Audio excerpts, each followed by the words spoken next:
Hoje nós vamos conversar um pouquinho sobre o romance Triste Fim de Policarpo Quaresma, de Lima Barreto. Esse romance ele tem 3 partes, né? E cada parte dele é dividido em 5 capítulos.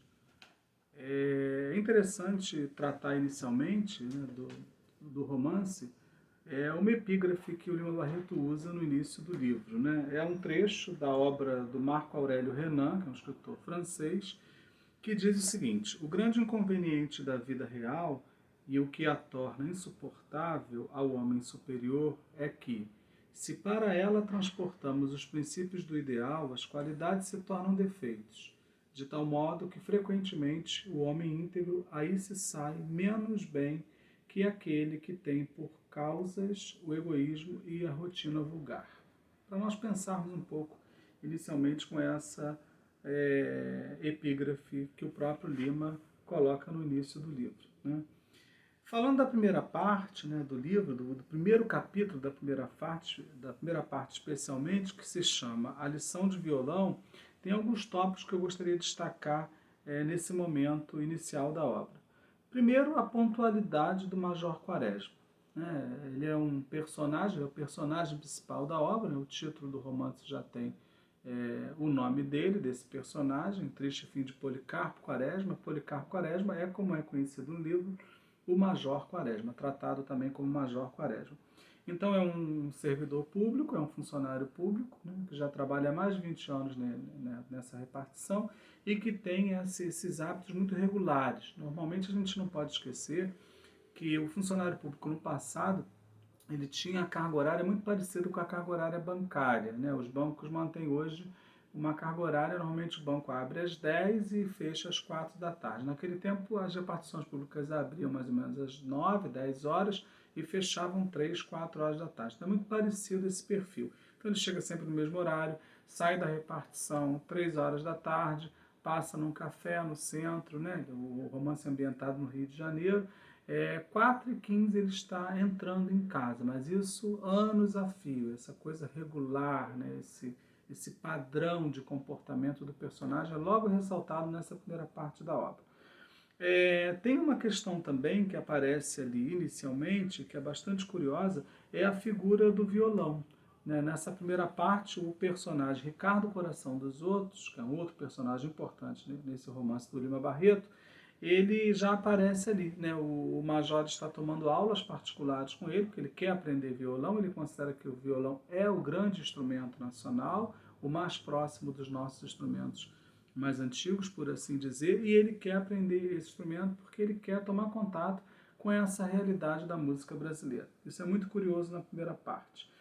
Mas ao mesmo tempo uma crítica que o Lima Barreto faz, né, porque a própria vizinhança, né, isso está no texto, né, acha estranho um homem tão comportado, né, tão sério, começar a aprender a tocar violão.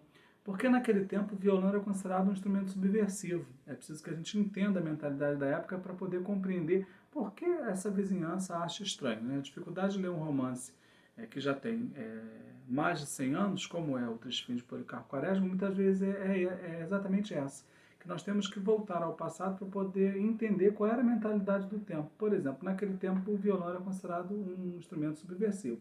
Uma pessoa que fosse encontrada, era um instrumento tocado normalmente por homens, né? Um homem que fosse encontrado na rua com um violão na mão poderia até ser preso pela polícia por subversão, por desordem, por vadiagem. Era considerado um instrumento de pessoas que não tinham o que fazer. Quem não tinha o que fazer tocava violão.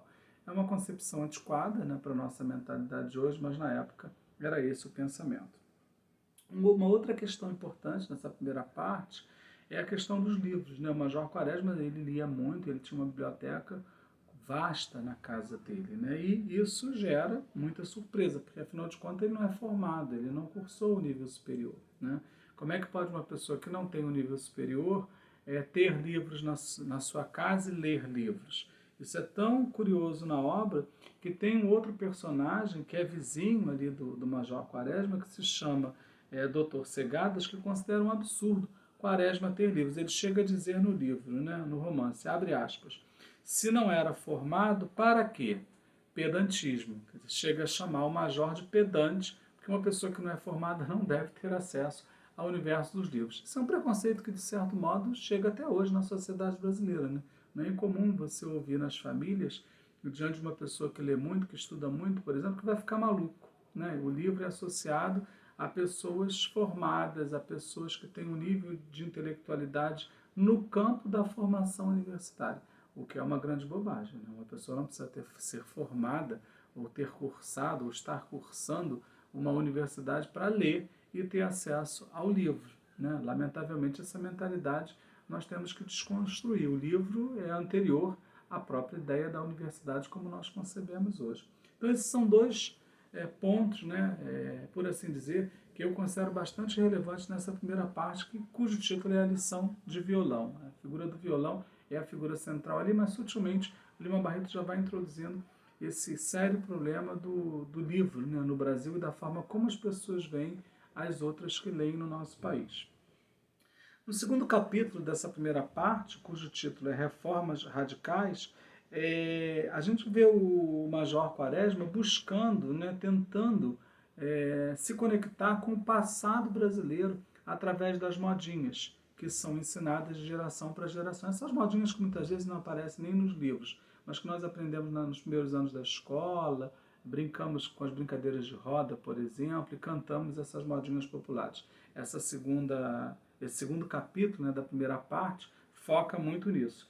Tanto que ele vai à casa da tia Maria Rita, que é uma casa em Benfica, que no Rio de Janeiro tem um bairro chamado Benfica, né? Ele descreve esse lugar, né, com riqueza de detalhes, e através dessa senhora, que é uma negra, ele vai tentar recuperar as memórias dessas modinhas populares. Ela chega a dizer várias modinhas para ele, né? Ela canta várias modinhas para ele registra essas modinhas porque ele, como um nacionalista, né, como um patriota, ele quer recuperar todos esses aspectos da nossa história, né? E também tem nesse segundo capítulo, né, essa questão das modinhas é a ênfase do capítulo, é a parte mais importante, mas tem também nesse segundo capítulo, dessa primeira parte que eu estou discutindo hoje com vocês, a questão da forma como o Quaresma começa a cumprimentar as pessoas. Né? Ele acaba lendo que os índios tupinambás eles tinham por hábito, quando iam cumprimentar uma pessoa, eles choravam. E o Quaresma começa a ter a mesma atitude. Né? Ele começa a chorar quando se encontra ou quando recebe uma visita na casa dele, né? Tentando de novo reconstruir o perfil da maneira como os habitantes originais do Brasil, que são os índios no caso, viviam naquele passado. Ele tenta reconstruir isso numa obra que tem data do início do século XX, como eu disse, um pouco mais de 100 anos de publicação, né? O terceiro capítulo é um capítulo também muito significativo nessa parte da obra, nessa primeira parte da obra. O título dele é A Notícia do Genelício, porque aqui o ponto principal é o casamento da Ismênia. Né? A Ismênia é uma moça da vizinhança, né, que recebe, né, o convite de casamento do noivo, e isso é tão significativo na família que a família marca inclusive um baile para comemoração desse pedido de casamento. Então todo o romance se passa no entorno desse baile do pedido de casamento da personagem Ismênia, né? Tem toda uma questão da arrumação da casa, as irmãs se dividem nos afazeres domésticos com a mãe para poder deixar a casa pronta para o baile, onde será oficializado o noivado, o pedido de noivado da Ismênia. E é muito curioso, né, que as festas naquele tempo eram feitas realmente em casa. Hoje nós temos essa questão de salões de festa, né, lugares para essas recepções, não. No passado, essas recepções, né, o próprio casamento, a festa de casamento, era realizada na casa do pai do noivo, do pai da noiva. Isso se organizava, se decidia de acordo com conversas prévias, mas era por hábito os eventos, né, o batizado, aniversário de 15 anos, por exemplo, que a gente vê, por exemplo, aniversário de 15 anos e festa de casamento, a gente vê muito hoje serem realizados em casas de festa, não. No passado não era assim. Todas essas festas, essas recepções íntimas de família, mas que acabavam agregando, reunindo amigos, pessoas da vizinhança, parentes, eram feitas em casa. Então, esse capítulo, né, desse terceiro capítulo dessa primeira parte do romance também dá ao leitor uma visão de como se concebia essa relação lá no passado. Isso é bastante curioso também. Ainda nessa terceira parte, né, desse terceiro capítulo, melhor dizendo, da primeira parte, no final do capítulo, começa a aparecer a questão da loucura do Policarpo, né? Ali já é discutido ali no finalzinho, eu não vou declarar para vocês como se dá isso, vocês vão ler o terceiro capítulo da primeira parte e vão ver isso no texto. Eu não vou esclarecer tudo, porque senão eu vou contar a história toda, isso não vai ser bacana. Eu quero que você leia lá no texto, né, para você sentir realmente a obra literária. Mas ali naquele finalzinho já aparece a situação da loucura do Policarpo Quaresma, e já é uma discussão que já vai ser a ponte para o capítulo seguinte. Então, por exemplo, ali eles discutem o fato dele ter enviado um ofício em tupi ao ministro, e é esse ofício que é motivo do capítulo seguinte, quando ele vai ser ridicularizado, vai ser visto como louco e vai finalmente chegar a ser internado como louco, né? Esse é o motivo para a quarta parte para o quarto capítulo dessa primeira parte do romance.